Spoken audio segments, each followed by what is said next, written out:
Hello friends, welcome to निकमेक tech. जैसा कि आप सभी को पता है, हम लोग Indian traditional culture and society की यूनिट थर्ड पढ़ रहे हैं। तो दोस्तों, इससे पहले मैंने आपको यूनिट फर्स्ट बहुत अच्छी तरीके से कवर कराया है और आज की वीडियो में हम लोग यूनिट थर्ड के पार्ट सेकंड को कवर करने वाले हैं, जिसमें आपके दो इंपॉर्टेंट क्वेश्चन हैं। पहला तो भक्ति मूवमेंट क्या होता है और सेकेंड सूफी मूवमेंट क्या होता है। ये आपके लास्ट ईयर में भी पूछा जा चुका है। तो देखिए दोस्तों, अगर आपने और भी वीडियोस देखना चाहते हो Indian traditional culture and society की, तो मैंने ऊपर आई बटन में प्लेलिस्ट डाल दिया, वहाँ जाकर देख सकते हो। तो सबसे पहले मैं अगर भक्ति मूवमेंट की बात करूँ तो थोड़ा बहुत आप लोग समझिए, उसके बाद हम लोग क्या करेंगे, वन बाई वन इस पॉइंट को पढ़ लेंगे। तो देखो, भक्ति मूवमेंट में हुआ क्या था कि हिंदू और मुस्लिम में जैसे आपको पता है मेडिवल पीरियड के टाइम मुस्लिम्स लोग हमारे इंडिया के अंदर आए थे। तो वहाँ पर क्या हुआ था, हिंदू मुस्लिम में थोड़ी बहुत अनबन होने लगी, कॉन्फ्लिक्ट होने लगी, है ना। तो उस वजह से भक्ति मूवमेंट को स्टार्ट किया गया था। और यहाँ पर जो कंट्रीब्यूट किस किसने किया था, आपके देखो कबीर थे, है ना, कबीरदास जी और गुरु नानक जी थे। उन्होंने कंट्रीब्यूशन भी दिया था इसके अंदर, भक्ति मूवमेंट के अंदर। तो इसमें बताया क्या गया था, अगर आप भगवान, सबसे पहली बात तो यही बताया गया था कि भगवान एक ही होता है ना। तो अगर यहाँ इनके जो संत वगैरह थे भक्ति मूवमेंट के अंदर, तो उन्होंने बताया था कि अगर आप भगवान में देखना चाहते हो, ठीक है ना, भगवान को अगर देखना चाहते हो तो आपको उनकी भक्ति करनी पड़ेगी। बेसिकली भक्ति का मूवमेंट, मूवमेंट का नाम ही यही है, भक्ति मूवमेंट, है ना।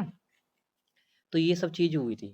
तो इससे फ़ायदे क्या हुए थे, इस भक्ति मूवमेंट को चलाने के फ़ायदे यही हुए थे कि जो हिंदू मुस्लिम थे उनके बीच की कॉन्फ्लिक्ट थोड़े से कम किए जाए, है ना। जो कास्ट वगैरह को लेके भेदभाव थे कि ये इस कास्ट का है तो उसको भी थोड़ा कम किया जाए, है ना। दोनों में, दोनों मिलजुल के आसानी से रह सके। तो ये सब भक्ति मूवमेंट के, इसीलिए भक्ति मूवमेंट को चलाया गया था।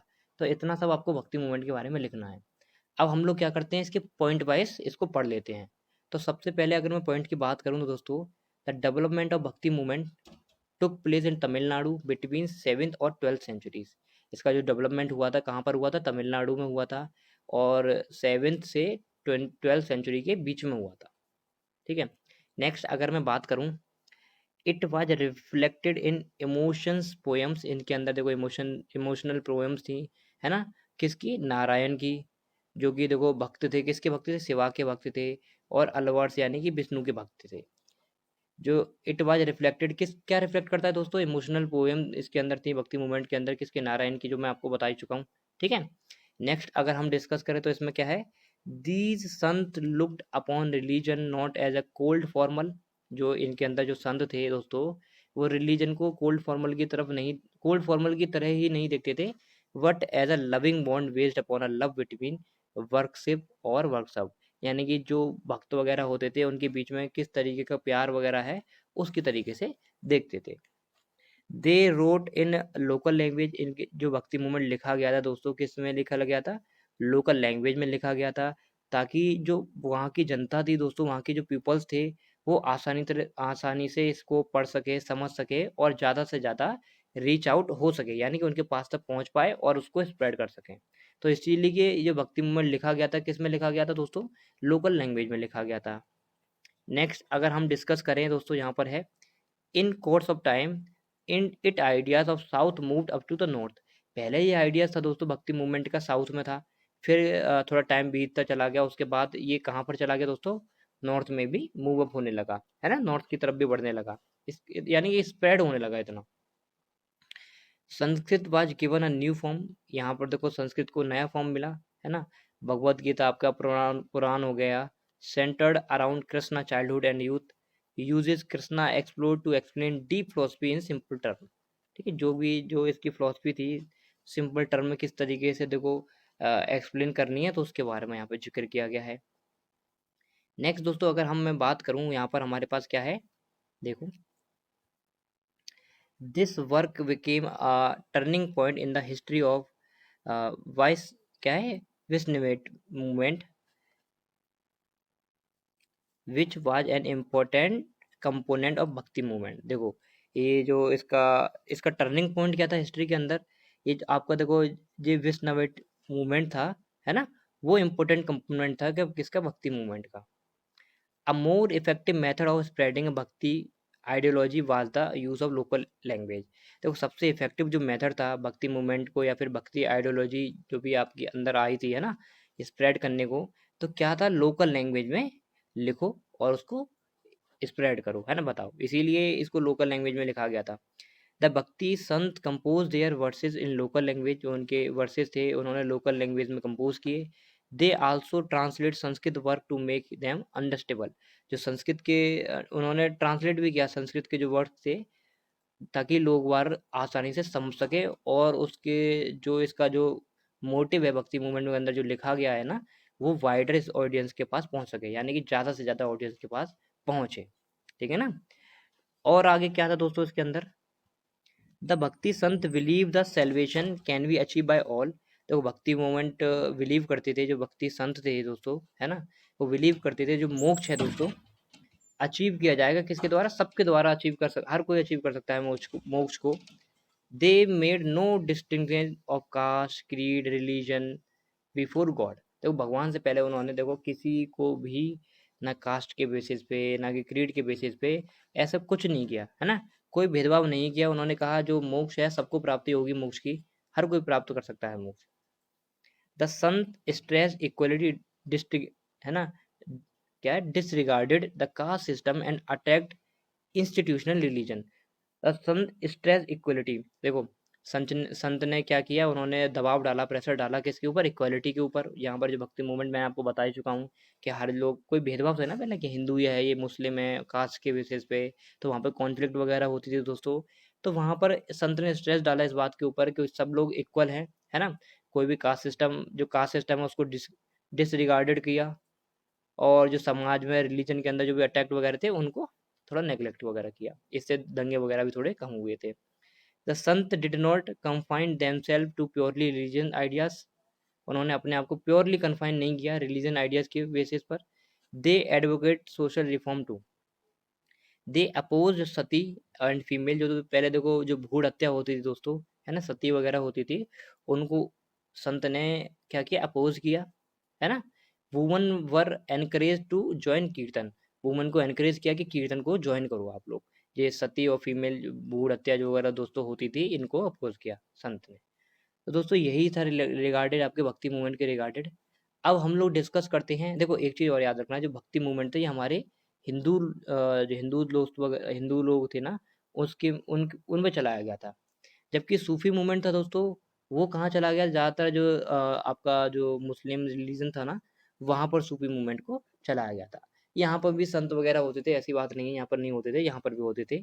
आइए सूफी मूवमेंट के बारे में हम लोग डिस्कस करते हैं। सूफी मूवमेंट में भी यही हुआ था, जो संत वगैरह थे उन्होंने, उनका भी यही मानना था। जब वो देखो बेसिकली सूफी मूवमेंट जो मिला है ना, वो हिंदू मूवमेंट, जो आपका भक्ति मूवमेंट है, इससे ही निकला गया है। तो जब जो मुस्लिम्स वगैरह थे उनके संत वगैरह थे, और हम जो भक्ति मूवमेंट के संत वगैरह थे, आपस में इन्होंने डिस्कस किया होगा, तब सूफी मूवमेंट चलाया गया। तो यहाँ पर मोमडन्स के लिए चलाया गया सूफी मूवमेंट। यहाँ के जो संत वगैरह होते थे दोस्तों, उन्होंने अपना लाइफ स्टाइल, वो लोकल जीवन जीना पसंद करते थे, ठीक है।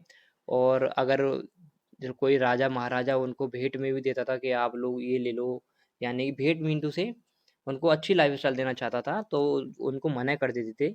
ये अपना जो जीवन थे इनके संत वगैरह, अपना जीवन वगैरह दोस्तों कैसे जीते थे, एक सिंपल लाइफ, जो भी भीख वगैरह मांग ली, जो भी भेंट में मिल गया वो चीज़ रहते थे, है ना, उससे अपना गुजारा वगैरह चलाते थे। इनका मानना था कि लाइफ जितनी सिंपल रहोगे उतनी आपको मोक्ष की प्राप्ति हो सकती है। तो दोस्तों ये इसीलिए सूफी मूवमेंट वगैरह चलाया गया था, वही मेन रीज़न तो वही था कि हिंदू मुस्लिम के बीच में थोड़ा कॉन्फ्लिक्ट वगैरह कम हो जाए, ठीक है। अब हम लोग क्या करते हैं, इसके बारे में थोड़ा बहुत जान लेते हैं कि क्या लिखा हुआ है यहाँ पर। तो सबसे पहले अगर मैं डिस्कस करूँ तो वो यही है, the Sufi were mystics, they were pious men who were shocked at the degeneration in political and religious life। यानी कि देखो देखो तो यहाँ पर जो मनीषी थे ना, है ना, तो वो भी शॉक्ड थे कि अब यहाँ पर तो पॉलिटिकल वगैरह चल रहा है ना, पॉलिटिकल का जनरेशन वगैरह हो रहा है रिलीजियस लाइफ के बीच में, मतलब वही सब शॉक्ड थे, वो सब ये सब उन्होंने देखा था ना, वो बहुत ज़्यादा शॉक्ड थे। They oppose the vulgar display of wealth in public, उन्होंने अपोज किया वल्गर डिस्प्ले का वेल्थ इन पब्लिक में, ठीक है। The Sufis left emphasis upon free thought, इन्होंने देखो एम्फोसाइज किया किसके ऊपर, कि फ्री थॉट के ऊपर, और लिबरल आइडियाज जो भी उदार आइडियाज वगैरह थे उन पे एम्फोसाइज किया, उन पे फोकस किया, यानी कि फोर्स किया उसके ऊपर, ठीक है, जोर डाला बेसिकली अगर हमें बोलूँ तो। नेक्स्ट अगर मैं बात करूँ तो इसमें क्या है, दे वर अगेंस्ट यहाँ पर लिखा गया है, देखो, दे वर अगेंस्ट, ठीक है, they were against formal worship, rigidity and fanaticism in religion, यानी कि जो अंधाधुंधता थी अपने रिलीजन के अंदर, वो उसके अगेंस्ट थे, है ना, वो फॉर्मल वर्शिप के क्या थे, अगेंस्ट थे। The Sufis turn to meditation, Sufis थे, उन्होंने मेडिटेशन वगैरह की, in order to achieve the religion satisfaction, है ना, जब वो रिलीजन सेटिस्फेक्शन को अचीव कर सके। लाइक द भक्ति संत, जैसे कि भक्ति संत वगैरह थे दोस्तों। The Sufis to interpret religion, Sufis ने भी इंटरप्रेटेड किया, यानी कि क्या किया, इंटरप्रेटेड, ठीक है, रिलीजन को कैसे, love of God and service humanity. तो दोस्तों नेक्स्ट अगर मैं बात करूं, the Sufi are divided into different silsilas, Sufi को, जो सूफीज थे दोस्तों, उनको डिवाइड किया गया है डिफरेंट सिलसिलास के अंदर, यानी कि अलग अलग ऑर्डर के अंदर, which each silsilas having its own pir, यानी कि जो उनका जो अलग अलग जो ईच सिलसिला था, मतलब एक पर्टिकुलर जो सिलसिला था, उनके अलग अलग गाइड थे, जिसको उन्होंने ख्वाजा बोला गया या फिर सिक्स बोला गया, है ना, six. The pir and his disciples lived in khanqahs, है ना, खानखो, जो इनके जो पीर वगैरह थे, जो गाइड वगैरह थे, कहाँ पर रहते थे तो दोस्तों, खानख खानख में रहते थे। अब फिर नॉमिनेटेड सक्सेसर और wali from his disciples to carry his work, यानी कि देखो जो सूफीज वगैरह थे, उनके उनके आइडियाज़ वगैरह उनको आगे तक पहुंचाने के लिए, अगर वो उनको कुछ हो जाए, है ना, तो उनको क्या बोलते थे, वाली बोलते थे उनके वंशज वगैरह को, कि ताकि उनके आइडियाज़ को आगे वो शेयर करेंगे, ठीक है, जो भी उन्होंने डिसिप्लिन वगैरह है उनके, उसको आगे चल के ले जाएंगे इस चीज़ को। द सूफी ऑर्गेनाइज्ड समाज, है ना, टू एरोज मस्टिकल अकास्टी, ठीक है ना, यानी कि उन्होंने जगाया रेस्ट, जो तुम्हारी रहस्यमय, जो भी अंदर इनर वर्जन था ना गॉड का, तो experience of inner version of God, उनके बारे में उनको ऑर्गेनाइज किया सूफीज ने, है ना, समाज में बताया कि किस तरीके से आप एक्सपीरियंस कर सकते हो गॉड को, है ना, उसके बारे में इन्होंने सूफीज ने बताया था। The Sufi Sant did not set a new religion, इन्होंने कोई नया रिलीजन सेट नहीं किया, but prepared a more liberal movement with in the framework of Islam, ठीक है, इन्होंने कोई नया रिलीजन सेट नहीं किया, उन्होंने प्रिपेयर किया था कौन सा, लिबरल मूवमेंट को with in the framework of Islam, जो कि इस्लाम के फ्रेमवर्क के अंदर ही आता है, ठीक है। The advent of Sufism in India says to be the 11th and 12th century, जो दोस्तों एडवेंट हुआ था दोस्तों सूफिज्म, कहाँ पर हुआ था, इंडिया के 11th और 12th सेंचुरीज के बीच में हुआ था, इसको बोला गया था। In the beginning of main centre, जो बिगिनिंग में सूफीज के जो मेन सेंटर थे, वो कौन कौन से थे दोस्तों, देखो, एक तो मुल्तान था, दूसरा पंजाब था, ठीक है, ये मेन सेंटर थे 13 और 14 सेंचुरीज में। The Sufi has to spread to the Kashmir, बाद में सूफीज कहाँ पर स्प्रेड हुए, कश्मीर में, बिहार में, बंगाल में एंड द डिकैन में, ठीक है। There emphasise upon pure life, इन्होंने जो एम्फोसाइज किया था किसके ऊपर किया था, प्योर लाइफ के ऊपर, devotional love and service of humanity, made them popular, है ना, इसीलिए इनको पॉपुलर, इन सब चीज़ों पे इन्होंने एम्फोसाइज किया, इसलिए ये पॉपुलर भी हुए। And earn them a place of honour in the society, Indian society, और इन्होंने एक रेस्पेक्ट, एक इनको ऑनर प्रोवाइड किया गया इंडियन सोसाइटी के लिए, इंडियन सोसाइटी ने इनको एक ऑनर प्रोवाइड किया, ठीक है। तो ये सब था सूफी मूवमेंट से रिगार्डेड। अब हम लोग बात कर लेते हैं इम्पोर्टेंस ऑफ सूफी मूवमेंट के बारे में, ये भी एक अच्छा क्वेश्चन है, इनमें ना दोनों के बारे में डिस्कशन हो जाएगा, भक्ति मूवमेंट और सूफी मूवमेंट का। तो अगर मैं सबसे पहले इसमें डिस्कस करूं दोस्तों, यही है, the Sufi movement were made valuable contribution to Indian society, जो सूफी मूवमेंट था दोस्तों, इन इसका बहुत वैल्यूबल कंट्रीब्यूशन था किसके ऊपर, इंडियन सोसाइटी के अंदर। लाइक भक्ति movement, Bhakti sant who were engage breaking down the barrier within Hinduism, the Sufi to infuse a new liberal outlook within the Islam, जैसे देखो भक्ति संत थे, उन्होंने हिंदुज़्म और मुस्लिम के बीच में बैरियर तो दोस्तों कम किया गया था ना, उन्होंने कास्ट सिस्टम को थोड़ा नेगलेक्ट किया था, इसी तरीके से सूफीज वगैरह थे, उन्होंने न्यू लिबरल आउटलुक दिया था किसके, कहाँ पर, इस्लाम में, ठीक है। The interaction between early bhakti and Sufis ideas led the foundation of more liberal movement of the 15th century, ठीक है, ये तो आपको समझ आ गया होगा। नेक्स्ट अगर मैं डिस्कस करूं, the Sufi believe in the concept of, Sufi जो बिलीव करते थे, कौन से कॉन्सेप्ट पे बिलीव करते थे, वहद उल वजूद, ठीक है, यूनाइटी ऑफ विंग में, which open the that all wing are essentially one. Different religion were identical, अलग अलग जो रिलीजन है एक जैसे ही हैं। द डॉक्ट्राइन या फिर दो जो सिद्धांत हैं दोस्तों, पॉपुलरिटी इन इंडिया, ठीक है, they were also much exchange of ideas between the Sufis and Indian yogis. Indian yogis और सूफीज के बीच में आइडियाज भी एक्सचेंज करते थे ये लोग, ठीक है। फिर क्या हुआ, a notable contribution of Sufis were their service of poorer, है ना, and downtrodden sections of the society। The Sufi Sant maintained close contact within the common people। सूफी संत थे दोस्तों, उन्होंने मेंटेन करके चले कि कांटेक्ट जो कॉमन पीपल थे उनसे कांटेक्ट में रहें, है ना। उन्होंने जो लाइफ थी अपनी अच्छी खासी उसको नेग्लेक्ट करके दोस्तों कॉमन जो पीपल थे उनके साथ अच्छे खासे उनके संबंध थे, क्लोज कॉन्टेक्ट थे। The Sufi sant try to bring about social reform too. दोस्तों यही सब है रिगार्डेड आपका इम्पोर्टेंस ऑफ सूफी मूवमेंट को, है ना। तो इसी तरीके से सूफी मूवमेंट और भक्ति मूवमेंट आपका कंप्लीट होता है। तो अगर आपको ये वीडियो पसंद आई हो तो इस वीडियो को लाइक करें और अपने दोस्तों के साथ शेयर जरूर करें। तो इस